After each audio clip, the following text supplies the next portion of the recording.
If you finally want to fix your stomach problems, then you need to do these 4 things. Hey, I'm Chiqui Linguine and I'm a holistic health coach, and I'm here to help you with your gut and hormonal problems.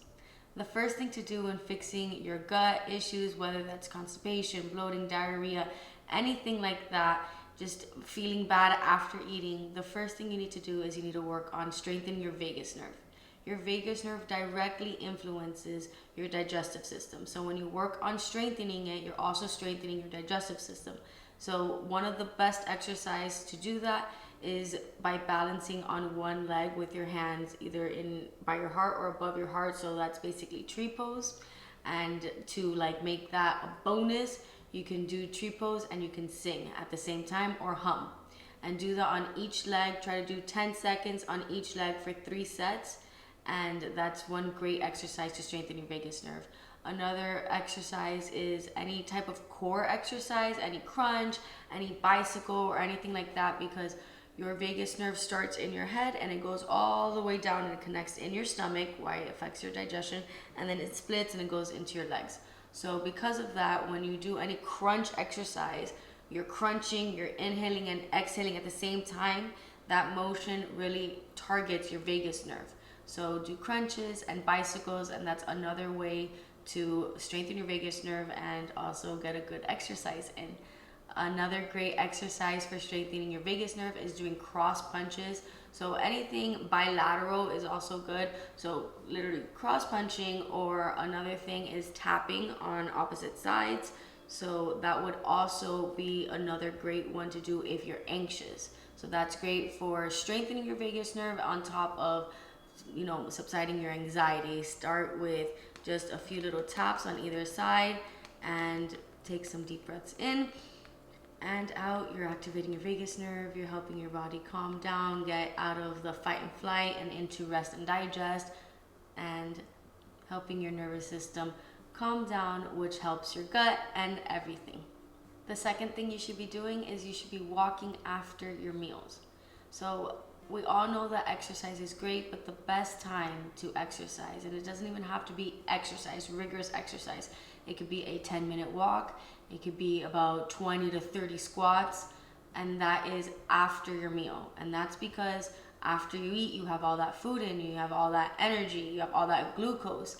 And instead of just going right back to work or sitting on the sofa and letting your body just rest, so that you think that you're letting your digestive system do all the work and that's better, but instead, if you were to be moving, doing the laundry, washing the dishes, doing the squats, like I said, going for a walk, that's going to make the glucose to use. So instead of the food just sitting there and getting digested super slowly, the food is going to be put to use immediately, and it's going to help the digestive system instead of it taking longer and just sitting there and going about the process. It's going to be using it and moving, and it's a great way to kickstart your digestive system, to help with your stomach problems, to not feel sluggish after your meal. Forcing yourself to get up and walk around is just really going to help out.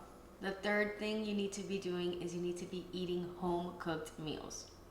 I am like everyone else. I love going to restaurants. I love having take in.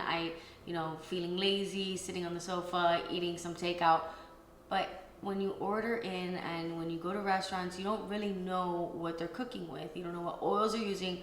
Most likely they're going to be using vegetable oils, and it won't be fresh vegetable oil. It would be vegetable oil that they've been using all day long. And if you order anything fried, they fry and they refry and they refry over and over and over again in the same oil. So it's super rancid, super toxic, and terrible for you.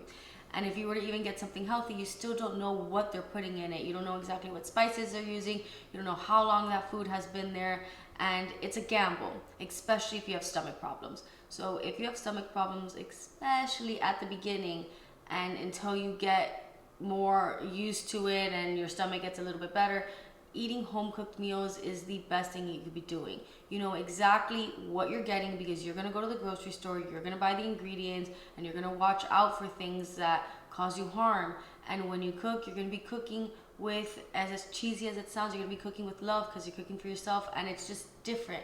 And when you know exactly what ingredients you're putting into it, when you cook it and when you put the hard work into it, and then you sit down and you take a deep breath before you eat, or you pray, activating your vagus nerve. I forgot to mention that before, but when you do all of that and then you eat a home cooked meal, there's nothing like that compared to when you're eating out, especially if you have stomach problems. So eating home cooked meals is your best bet for the first 6 months of healing your stomach problems.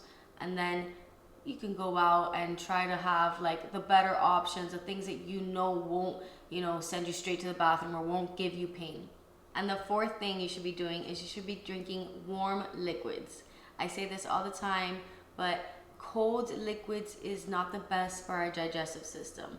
Our digestive system is fiery, it is hot, and when we drink cold things, or when we have cold smoothies or ice creams, it shocks our digestive system, and it takes it longer to be able to digest, because not only is it digesting the food, but it has to basically start over. It has to regain the heat and get your body back into balance before it can digest.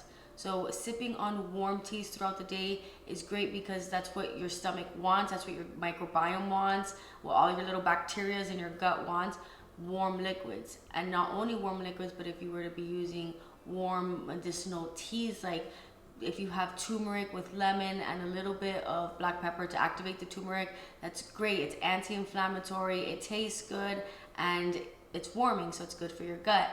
And if you were to have ginger tea, I talk about ginger tea all the time, because ginger is great for your gut and for your gut mobility. And if you're having it, sipping it throughout the day, you're just constantly warming. It's like constantly hugging and loving on someone. You're loving on your gut all day long when you're sipping on teas.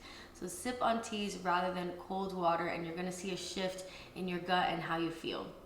So those are the 4 tips I have for you today. If you are struggling with any type of gut problems and you are just wanting to fix it, work on strengthening your vagus nerve, walk or move after your meals, eat home cooked meals with plenty of animal protein, fat, and fiber. I didn't even talk about what you need to be eating in it, but as long as you're eating home cooked meals, that's gonna make a world of a difference. And sip on teas throughout the day.